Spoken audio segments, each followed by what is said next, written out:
In this video, we are going to see competency or learning outcome statement 10, understanding new constructions through reading activity number 1.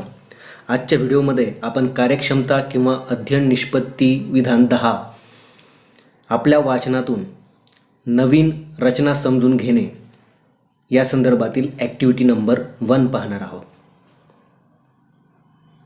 Before we begin to see this activity, I want to tell you that today we are going to identify some new constructions through the reading of the passages. आज आपण उतार्याच्या वाचनामधून म्हणजे उतारा वाचून त्या उतार्यामधील वेगवेगळ्या वाक्यरचना शोधून काढायला शिकणार आहोत.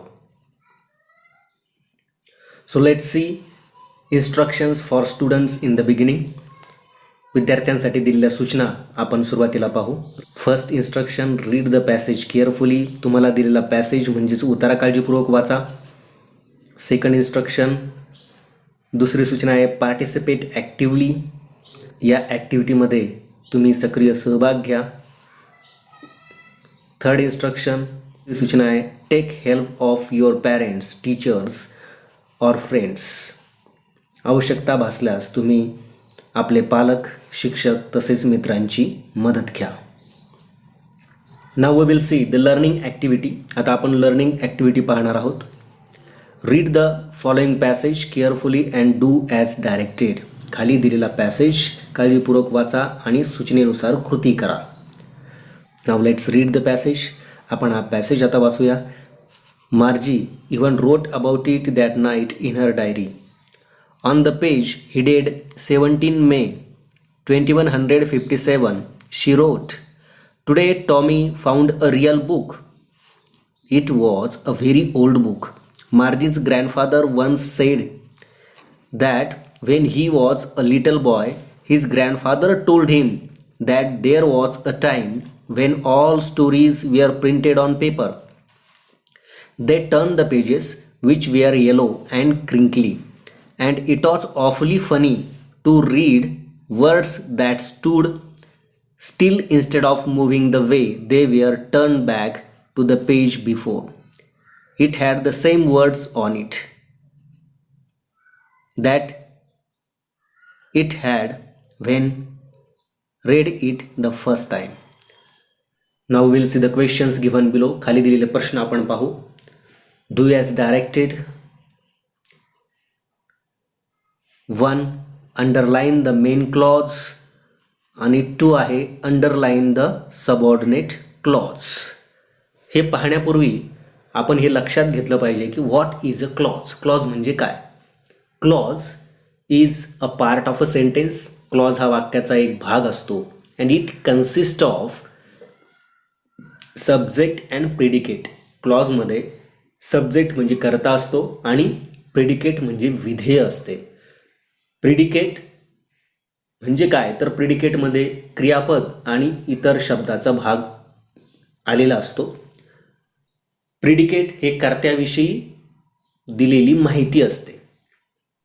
मग मेन क्लॉज आणि सबऑर्डिनेट क्लॉज आपल्याला या ठिकाणी अधोरेखित करायला सांगितलं आहे. त्यासाठी आपण एक याच पॅसेजमधील उदाहरण घेऊ. They turn the pages which were yellow and crinkly.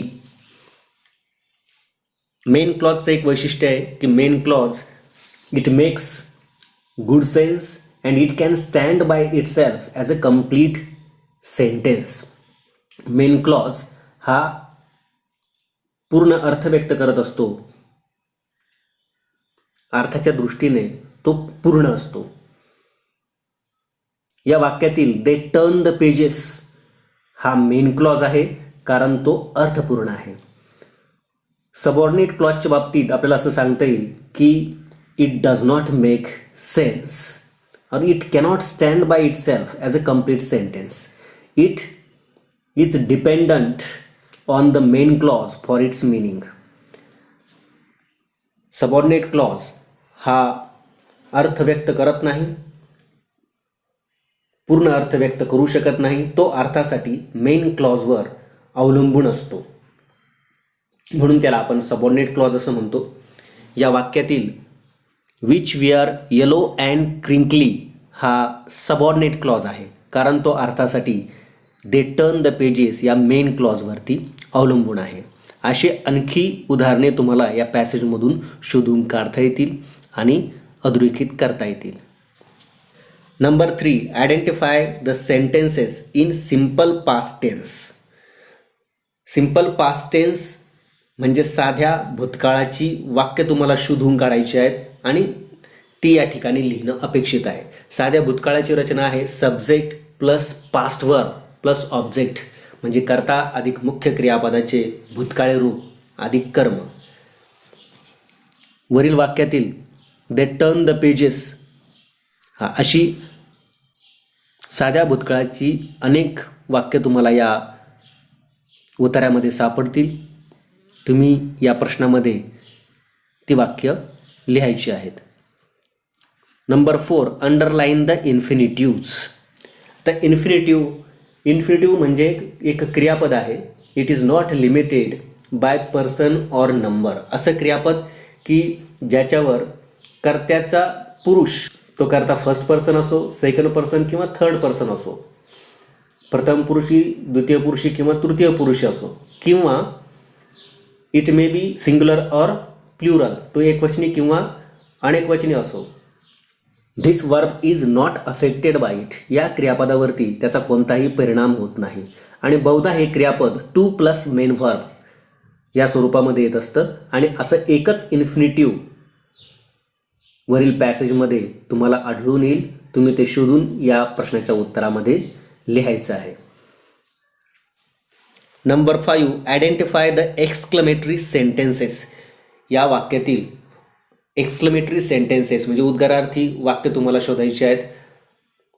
आता उद्गारार्थी वाक्य म्हणजे काय, तर इट एक्सप्रेसेस स्ट्रॉंग फिलिंग्स. तीव्र स्वरूपाच्या भावना व्यक्त करायचं काम ते करत असतं. आणि it ends with exclamatory mark. या वाक्याचा शेवट उद्गारार्थी उद्गारवाचक चिन्हाने होतो. असं देखील एकच वाक्य तुम्हाला या पॅसेजमध्ये आढळून येईल. तुम्ही ते शोधून या प्रश्नाच्या उत्तरामध्ये लिहा.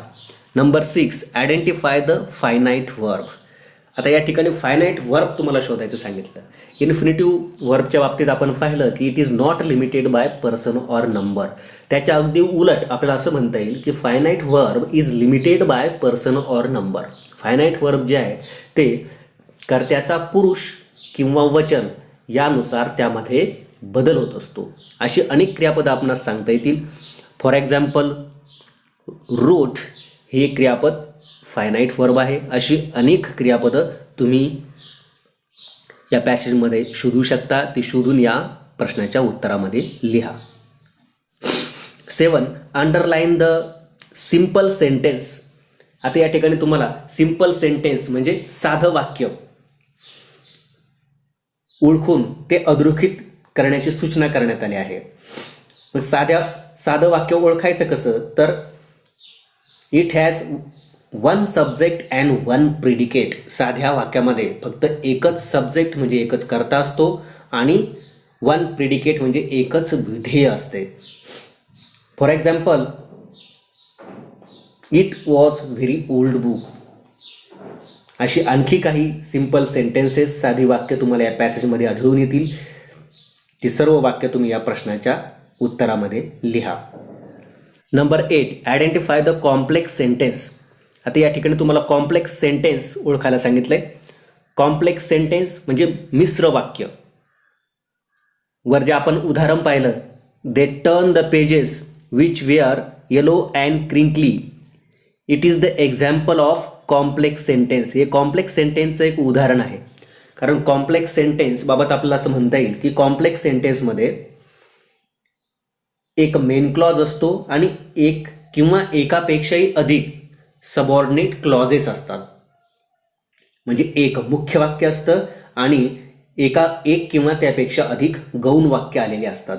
अशी अनेक उदाहरणे तुम्हाला या पॅसेजमध्ये शोधता येतील. Next, identify the compound sentences. म्हणजे संयुक्त वाक्य तुम्हाला या ठिकाणी ओळखायचं आहे. संयुक्त वाक्य आपल्याला कसं ओळखता येईल? It is joined by the coordinating conjunctions like and, but, or. And, but आणि ऑर यासारख्या कोऑर्डिनेटिंग कंजंक्शन्सने ती जोडलेली असतात आणि या वाक्यामध्ये there are 2 or more main clauses, 2 किंवा त्यापेक्षाही अधिक मेन क्लॉजेस म्हणजे मुख्य उपवाक्ये येऊ शकतात. नाव we will see solved activity or demo section. आता सॉल्व्ड ॲक्टिव्हिटी आणि डेमो सेक्शन आपण पाहू, ज्यामध्ये आपणास एक प्रश्न सोडून दिलेला असतो. Question: read the following passage carefully and do as directed. खालील पॅसेज वाचून कृती करा. Let's read the passage. In a shop at the palace royal they found a string of diamonds which seemed to be exactly what they were looking for. It was worth 40,000 francs. They could have it for 36,000. So they begged the jeweler not to sell it for 3 days. And they made an arrangement that he would take it back for 34,000 francs if the other necklace was found before the end of February. Now let's see the questions. Do as directed. 1. Identify the subordinate clause. म्हणजे या ठिकाणी subordinate clause तुम्हाला या ठिकाणी शोधायचं सांगितलं आहे.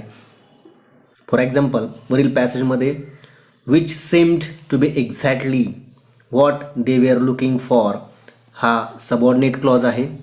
Second, identify the non finite verb. Non finite verb या ठिकाणी शोधून तुम्हाला काढायचं आहे. नॉन फायनाईट वर्ब म्हणजेच काय? Infinitive verb. त्यालाच आपण इन्फिनिटिव्ह वर्ब असे म्हणतो, जे 2+ मेन वर्ब अशा पद्धतीने बहुधा तयार होतं. वरील पॅसेजमध्ये टू सेल हे नॉन फायनाईट वर्ब आहे, म्हणजेच इन्फिनिटिव्ह आहे. For practising this activity now I will show you 2 passages. You try to identify the new constructions through the reading of those passages. या ॲक्टिव्हिटीच्या सरावासाठी तुम्हाला पुढे 2 पॅसेज मी देणार आहे. या पॅसेजचं वाचन करून तुम्ही नवीन वाक्यरचना शोधून काढा.